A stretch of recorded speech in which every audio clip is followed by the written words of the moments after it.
بسم الله الرحمن الرحيم magacaygu waa Najmo Maxamed Shaqomar waxaan dhammaan tacsiir aan loo dirayaa dhammaan ummadda Soomaaliyeed meel kasta joogan khaasatan ehelkii iyo qaraabadii ay ka geeriyoodeen dadkii shalay ku nafwaayay qarxi ka dhacay caasimadda Soomaaliya ee Muqdisho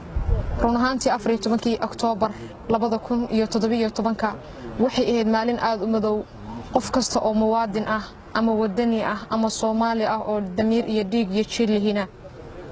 run ahaantii ay saameyn ku yeelanaysay xuquuqda iyo cilku wali nagama biin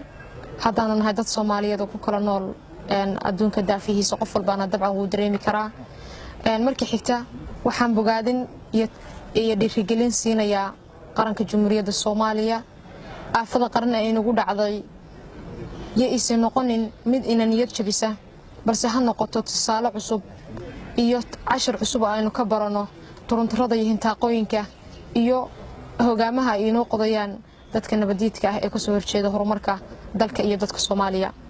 intaas markaan ka soo gudbo run ahaantii maalintaas waxaan u dhigama aqaan noloshayda soo martay balse anigu abwaan ma ihi balse waxaan jeclaystay inaan dareenkayga in yarna inaan ku cabiro mashkiladii iyo maxaan ku yiraahdaa dhibaatadii xamar ka dhacday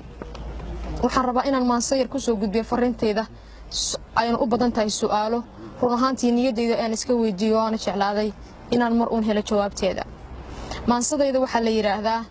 maxaan ku mutaystay aafo waa maansada magaceeda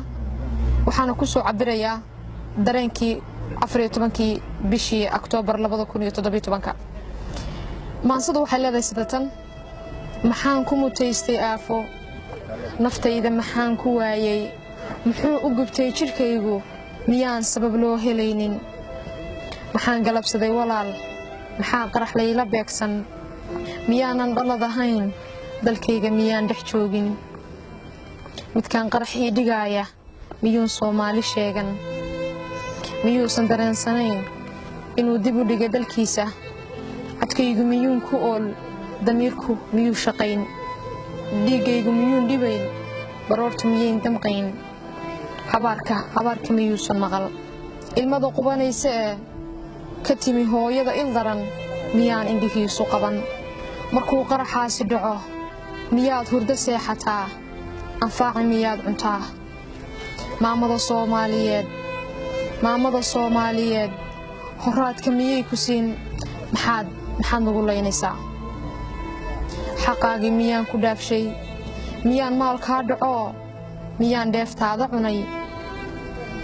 maxaad cadowgay ku tahay